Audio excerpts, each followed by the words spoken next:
आइए दोस्तों, आज का जो हमारा लेक्चर है बायोलॉजी से ही है।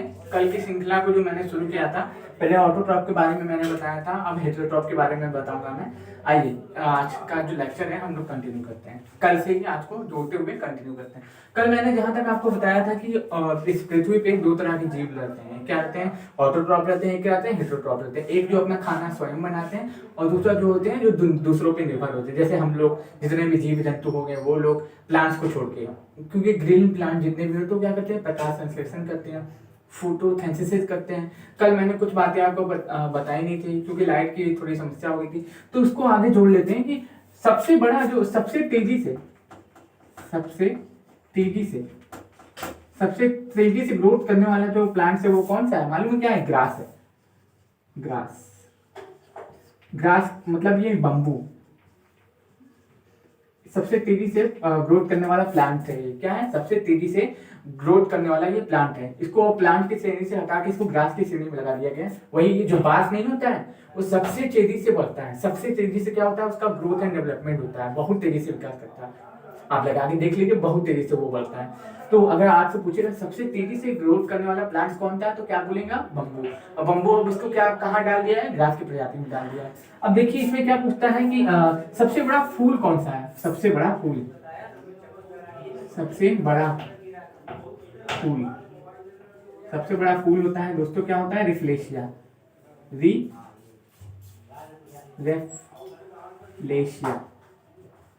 क्या होता है? सबसे बड़ा जो फूल होता है वो क्या होता है? रिफ्लेशिया। और सबसे छोटा फूल होता है छोटा फूल होता है वुल्फिया। क्या? वुल्फिया। इसको आप याद रखिएगा। सबसे तेजी से ग्रोथ करने वाला प्लांट कौन सा है? ग्रास यानी कि बम्बू है। और सबसे बड़ा फूल कौन सा है? रिफ्लेशिया। और सबसे छोटा फूल कौन सा है? वुल्फिया है। कुछ ऐसे पेड़ पौधे होते हैं जो अपवाद होते हैं, जो क्या करते हैं? वो फोटोसिंथेसिस नहीं करते हैं। वो क्या करते हैं? दूसरों के जड़ों से या क्या नाम है ग्लूकोज खींच लेते हैं या फिर वो कीट खाते हैं। तो वो सब पेड़ पौधे वहां पे पाए जाते हैं जहाँ की मिट्टी में ह्यूमस यानी कि नाइट्रोजन की कमी होती है। तो चलिए आगे बढ़ते हैं, हम अपनी श्रृंखला को आगे बढ़ाते हैं, टाइम ना बर्बाद करते हुए आपका। चलिए इसको मैं रफ करता हूं।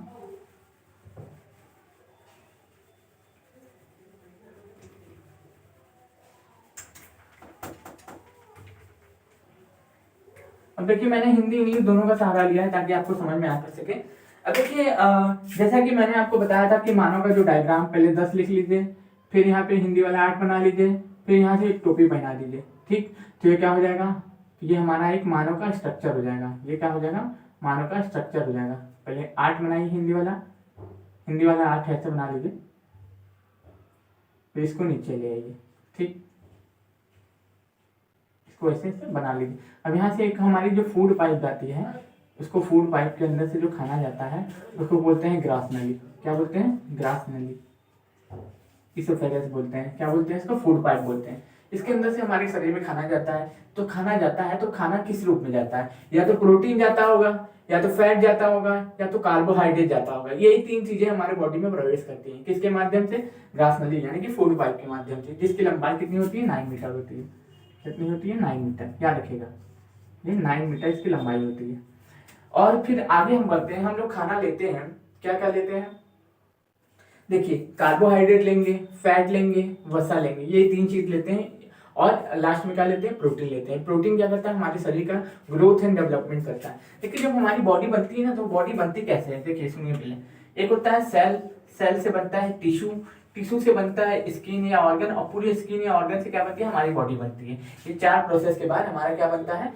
मास्टर को पहले सेल बायोलॉजी के नाम से भी जाना जाता था, तो आजकल लोग कम जानने लगे हैं क्योंकि मैंने हर सब्जेक्ट पढ़ाना शुरू कर दिया है इसलिए।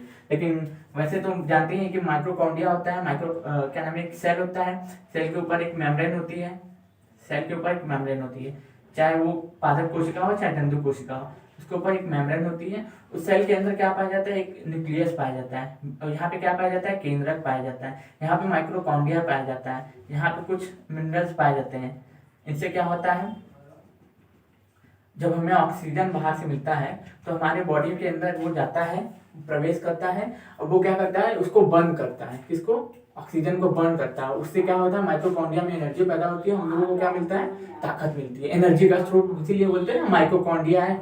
तो अब इसको यहीं छोड़ते हैं, आगे बढ़ते हैं। पहले इसको बात याद रखिएगा, फिर मैं 3 चीजें कंप्लीट करा के टॉपिक वाइज आपको कंप्लीट कराऊंगा, ताकि आपको समझने में इजी हो, एकदम आसान भाषा में, जो रोज हम लोग खाते पीते हैं उनकी भाषा में। सबसे पहले सेल, सेल को क्या बोलते हैं, कोशिका बोलते हैं। सेल से क्या बनता है, टिश्यू, टिश्यू को क्या बोलते हैं, ऊतक बोलते हैं। टिश्यू से क्या बनता है, स्किन यानी ऑर्गन, जो हम लोग के शरीर के अंग होते हैं। फिर उसके बाद क्या होता है, बॉडी बनती है, पूरा शरीर बन जाता है। यही 4 प्रोसेस के बाद हम लोग का शरीर क्या होता है, तैयार होता है। अब हम लोग का शरीर तैयार होता है, हम लोग ग्रोथ एंड डेवलपमेंट करते हैं, कुछ खाते पीते होंगे ना, कुछ खाएंगे पिएंगे तभी एनर्जी मिलेगी, तभी हम लोग का बॉडी क्या करेगा, बड़ा होगा, ग्रोथ एंड डेवलपमेंट करेगा। तो सबसे पहले आइए समझते हैं कि इंस्टेंट एनर्जी प्रोवाइडर। देखिए कार्बोहाइड्रेट, आपने सुना होगा कार्बोहाइड्रेट किसमें किसमें पाया जाता है, कार्बोहाइड्रेट क्या क्या स्रोत क्या क्या होता है। एक सेकेंड दोस्तों,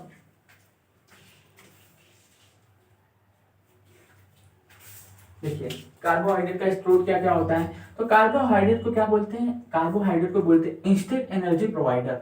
अब जैसे मान लीजिए कोई व्यक्ति है, मान लीजिए 10 दिन से वो खाना नहीं खाया है, ठीक, 10 दिन से खाना नहीं खाया, मुंह से बोलते नहीं निकल लिए, उठ के चल फिर नहीं पा रहा है, लेकिन तुरंत आप क्या करेंगे, आप जाएंगे बाजार से क्या करेंगे, इलेक्ट्रॉल खरीद के लाएंगे, इलेक्ट्रॉल खरीद के लाने के बाद उसको पिलाएंगे, तुरंत उसको थोड़ी तो एनर्जी मिली जाएगी, इतनी एनर्जी तो मिली जाएगी कम से कम वो देख सके, इधर उधर थोड़ा बहुत बोल सके। इसीलिए क्या बोलते हैं, कार्बोहाइड्रेट को इंस्टेंट एनर्जी प्रोवाइडर है। तो कार्बोहाइड्रेट का सबसे शुद्धतम रूप क्या होता है मालूम है, कार्बोहाइड्रेट का सबसे शुद्धतम रूप होता है क्या, ग्लूकोज। आप याद रखिएगा इसको। अब देखिए कार्बोहाइड्रेट में क्या क्या होता है, कार्बन होता है, हाइड्रोजन होता है, ऑक्सीजन होता है, एक कार्बन होता है, 2 हाइड्रोजन होता है, एक ऑक्सीजन का अनुपात होता है, इसलिए इसे क्या बोलते हैं, ग्लूकोज का सबसे सर्वोत्तम रूप बोलते हैं। कार्बोहाइड्रेट भी होता है ना दोस्तों वो 3 टाइप में होता है। कार्बोहाइड्रेट जो पाया जाता है हम लोग की बॉडी में, जो हम लोग की बॉडी के अंदर प्रवेश करता है बाहर से, वो कितने टाइप में पाया जाता है, 3 टाइप का होता है, मोनोसेटेराइड, डायासेटेराइड और पोलोसेटेराइड। इसमें ग्लूकोज, फैक्टोज, गैलेक्टोज ये भी पाए जाते हैं। वो फैक्टोज क्या होता है, सबसे मीठा क्या होता है, वो होता है कार्बोहाइड्रेट होता है, याद रखिएगा।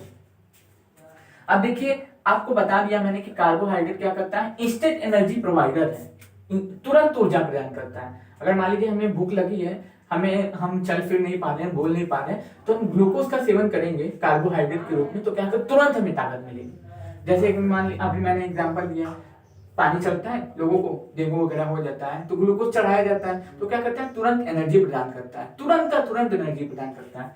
अब देखिए हम लोगों को कार्बोहाइड्रेट मिलता है किससे किससे, सबसे ज्यादा अगर किसी चीज से मिलेगा तो हनी बीन से मिलेगा। हनी बीन यानी कि शहरी हिंदी में बोलते हैं उसको, हनी बीन से सबसे ज्यादा हमें कार्बोहाइड्रेट मिलता है। क्या मिलता है, सबसे ज्यादा कार्बोहाइड्रेट हमें हनी बीन से मिलता है। फिर पोटैटो से मिलता है यानी कि आलू से, फिर पोटैटो यानी कि आलू से मिलता है। फिर किससे मिलता है, राइस से मिलता है। किससे मिलता है दोस्तों, राइस से मिलता है। व्हीट यानी गेहूं से मिलता है, बनाना से मिलता है, मटन से मिलता है, चिकन से मिलता है। ये सब हमारे किसके स्रोत है, कार्बोहाइड्रेट के स्रोत हैं, जिसे इंस्टेंट एनर्जी प्रोवाइडर कहा जाता है। अब हम लोग को ये समझना होगा कि अगर हम लोग 1 ग्राम कार्बोहाइड्रेट लेते हैं तो 4.3 kg कैलोरी हमें ऊर्जा प्रदान होती है। अगर 1 ग्राम कार्बोहाइड्रेट लेते हैं तो क्या मिलेगा हमें, 4.3 kg कैलोरी ऊर्जा हमें प्रदान होती है। ये आप याद रखिएगा, बहुत ही सिंपल आसान भाषा में समझाने की कोशिश कर रहा हूँ, एकदम ध्यान से पूरा लेक्चर देखिएगा, आप देखेंगे आपको तुरंत समझ में आ जाएगा। अब देखिए फैट, फैट क्या होता है, फैट यानी कि वसा बोलते हैं हिंदी में, ठीक, सबसे ज्यादा ऊर्जा प्रदान करता है, हमें सबसे ज्यादा ऊर्जा प्रदान करता है, लेकिन देरी में करता है। इंस्टेंट एनर्जी प्रोवाइडर कौन है, कार्बोहाइड्रेट है, लेकिन फैट से हमें ज्यादा ऊर्जा मिलती है। अगर मान लीजिए इससे हमें 100 ग्राम ऊर्जा मिलेगी ना, तो इससे हमें 300 ग्राम मिलेगी, लेकिन क्या मिलेगी, देरी में मिलेगी। होता है ना कि प्याज अभी लगा है, पानी हमें 2 घंटे बाद मिलेगा, तो ये 2 घंटे बाद हमें क्या करेगा, ज्यादा ऊर्जा प्रदान करेगा, लेकिन ज्यादा ऊर्जा प्रदान करेगा। तो इसीलिए क्या बोलते हैं, फैट, वसा।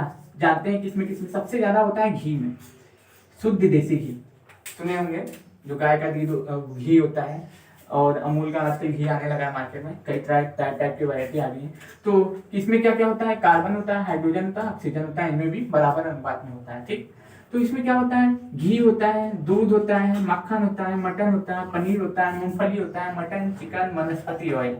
इन सभी में क्या पाया जाता है दोस्तों, इन सभी में फैट पाया जाता है। और एक चीज और आपको बताना चाहता हूँ, वनस्पति ऑयल, जितने भी वनस्पति ऑयल होते हैं वो कभी जमते नहीं है। अब चाहे कड़वा तेल रख के देख लीजिए, चाहे सरसों का, और चाहे रिफाइंड का ऑयल रख के फ्रिज में रख लीजिए, 2-3 दिन, 4 दिन, 5 दिन, हफ्ता भर, महीना भर रख देंगे, वो कभी भी क्या होगा, जमेगा नहीं, क्योंकि वनस्पति ऑयल है। वो क्या है, वेजिटेबल ऑयल से वनस्पति ऑयल है, इसलिए वो जमता नहीं है। अब देखिए आपको पूछेगा कि फैट सबसे ज्यादा किसमें पाया जाता है, तो किसमें बोलेंगे, घी में पाया जाता है। पूछेगा किसमें नहीं पाया जाता है, तब आप कंफ्यूज हो जाएंगे। अगर बोल देगा कि फैट पोटैटो में पाया जाता है, तो कहेंगे नहीं भैया नहीं पाया जाता है। इसीलिए मैं आपको बोल रहा हूँ इतनी चीजें आप नोट करते हुए चलिएगा, आप मेरे साथ सुनते हुए भी और नोट डाउन करते हुए भी चलिएगा, आपको समझने में काफी इजी हो जाएगा। नहीं तो आगे चल के आपको डेवलपमेंट फैट को समझने में शायद दिक्कत हो जाए, होती है, सभी को होती है। अब इसके बाद हम लोग क्या आते हैं, प्रोटीन पे आते हैं। आप यहाँ तक समझ चुके हैं, अब चलिए हम लोग प्रोटीन पे आते हैं। प्रोटीन, प्रोटीन का वर्क क्या है, प्रोटीन क्यों हमारे लिए आवश्यक है, ये भी इंपॉर्टेंट है ना, कि क्योंकि मेन जो प्रोटीन होता है ना, वही हमारे शरीर का वृद्धि एवं विकास करता है, रोगों से लड़ने में सहायता प्रदान करता है, वो प्रोटीन ही है जो हमारे लिए बहुत ज्यादा लाभदायक होता है। प्रोटीन अब अमीनो एसिड से मिलकर बना होता है, जो प्रोटीन होता है हम लोग का किससे मिलकर बना होता है, अमीनो एसिड से मिलकर बना होता है। याद रखिएगा दोस्तों, किससे मिलकर बना होता है, जो अमीनो एसिड है उससे मिलकर हमारा जो प्रोटीन बना होता है। और सबसे ज्यादा प्रोटीन किसमें पाया जाता है, सोयाबीन में पाया जाता है। जो सोयाबीन का बिया आप जानते हैं ना, जानते होंगे सोयाबीन का बिया, नाम सुने हुए होंगे, जो आप खाते हैं सोयाबीन का बिया, उसमें पाया जाता है, खरबूज में। तो उससे क्या होता है, सबसे ज्यादा हमें प्रोटीन मिलता है। फिर हमें दाल में मिलता है, करीबन 70% प्रोटीन हमें सोयाबीन के बीए से मिल जाता है, 70%। फिर दाल है, एप्पल है, ग्राउंड नट है, एग है, पनीर है, मटन है, चिकन है, इन सभी चीजों से हमें क्या मिलता है, प्रोटीन मिलता है। क्या मिलता है, प्रोटीन मिलता है। तो आप याद रखिएगा कि प्रोटीन ही क्या करता है, हमारे शरीर के वृद्धि एवं विकास के लिए आवश्यक होता है। अब देखिए इसके लिए आपको मैं कुछ बताना चाहता हूँ प्रोटीन से संबंधित। अगर मान लीजिए प्रोटीन जब बनता है ना, तो पहले क्या बनता है, पहले दोस्तों क्या बनता है, प्रोटीन बनता है, पेप्टाइड में टूटता है, पेप्टाइड फिर प्रोटीन में बनता है, प्रोटीन फिर अमीनो अम्ल में बनता है, फिर उसके बाद प्रोटीन का निर्माण होता है। पहले क्या बनेगा, अमीनो एसिड बनेगा। याद रखिएगा प्रोटीन बनने के पहले क्या होता है, अमीनो एसिड बनेगा, सॉरी अमीनो एसिड। फिर उसके बाद आगे बढ़े, अमीनो एसिड बना, फिर उसके बाद आगे बढ़ेंगे तो क्या बनेगा, उसके बाद पेप्टॉन बनेगा। क्या बनेगा, पेप्टॉन बनेगा, पेप्टॉन बनेगा। फिर इसके बाद क्या बनेगा, पेप्टाइड बनेगा। क्या बनेगा, पेप्टाइड बनेगा। फिर क्या बनेगा, प्रोटीन बनेगा, प्रोटीन। फिर उसके बाद जाके प्रोटीन बनेगा। पहले क्या बना, अमीनो एसिड बना, फिर उसके बाद पेप्टॉन बना, फिर पेप्टाइड बना, फिर प्रोटीन बना। प्रोटीन से कमी से होने वाले जो रोग होते हैं ना, हाथ दुबले पैर होते हैं, क्या होते हैं, हाथ दुबले पतले हो जाते हैं। प्रोटीन की कमी से क्या होते हैं, हाथ दुबले पतले हो जाते हैं। और क्या नाम है, स्किन पे वीकनेस आ जाती है। प्रोटीन ही जो है हमारी बॉडी के ग्रोथ एंड डेवलपमेंट में हेल्प करता है। अब खाना मत खाओ, कार्बोहाइड्रेट मत लो, वैसा मत लो, लेकिन रोज प्रोटीन लेंगे ना, आपको शरीर ग्रोथ एंड डेवलपमेंट करेगा, विकास तो करेगा ही, भले फैट ना क्या करे, विकास तो करेगा ही। तो क्या करते हैं, इसलिए जितने भी वो होते हैं, आप सुने होंगे रेसलर होते हैं, जितने भी एथलीट होते हैं, वो प्रोटीन का सेवन करते हैं, प्रॉपर डाइट लेते हैं वो। इसीलिए क्या होता है, उनके शरीर का वृद्धि एवं विकास होता है। तो इसको आप समझते हुए चलिएगा। अब देखिए होता क्या है, इसकी कमी से क्या होता है, हाथ दुबले पतले हो जाते हैं, स्किन पे वीकनेस आ जाती है, और त्वचा पर झुर्रियां पड़ जाती है। क्या होता है, त्वचा पर झुर्रियां पड़ जाती है। और बच्चों में मैरास्मस नामक एक बीमारी हो जाती है। क्या होती है, बच्चों में क्या होता है, मांसपेशियां कमजोर हो जाती हैं और पेट बाहर निकलने लगता है। प्रोटीन की कमी से पेट बाहर भी निकलने लगता है, और बच्चों में मैरास्मस नामक एक बीमारी भी हो जाती है। याद रखिएगा। तो आज के लिए मेरे हिसाब से मैं इतना ही रखता हूँ, और ज़्यादा अगर मैं बताने लगा तो हो सकता है देर हो जाए, तो मैं थोड़ा सा और बता देता हूँ। तो मैं चाहता हूँ कि इसको आज यही खत्म कर दें, फिर अगला टॉपिक उठाया जाए। आप स्क्रीनशॉट ले सकते हैं, अगर आपको स्क्रीनशॉट लेने के समझ में ना आए तो मेरी बातों को सुनते हुए आप नोट्स बनाइएगा, क्योंकि मुझे लगता है कि मैंने उतना अच्छा तो लिखा नहीं है कि आपको सही से दिखे। तो इससे अच्छा आप लोग क्या करते हैं, मेरी बातों को सुनते हुए ही नोट्स बना लीजिएगा। चलिए आगे बढ़ते हैं।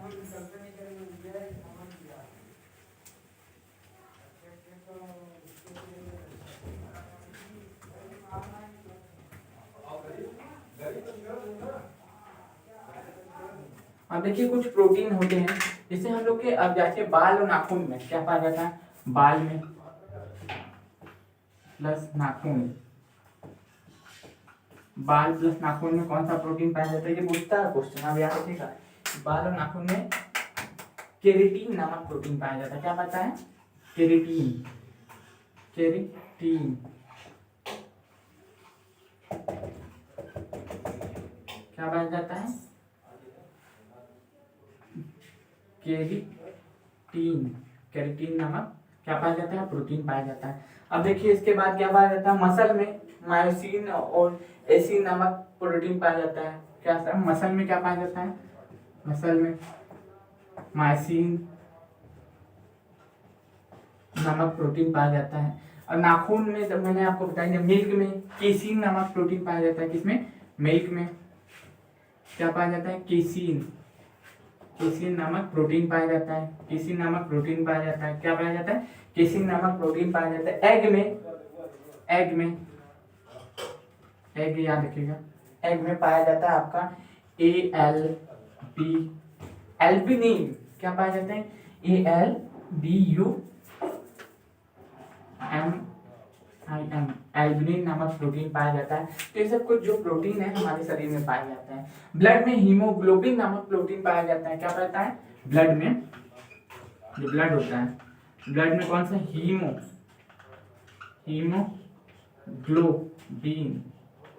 हीमोग्लोबिन नामक प्रोटीन पाया जाता है। क्या पाया जाता है, ब्लड में हीमोग्लोबिन नामक प्रोटीन पाया जाता है। क्या पाया जाता है, हीमोग्लोबिन, हीमोग्लोबिन, हीमोग्लोबिन। मैंने शायद स्पेलिंग गलत लिखी है, ठीक, मैं इसको सही कर देता हूँ, क्योंकि ऑनलाइन प्लेटफॉर्म पे थोड़ी सी गलती पकड़ के उसको खींचने वाले बहुत लोग होते हैं, इसमें मैं इसे सही कर देता हूँ। HEA,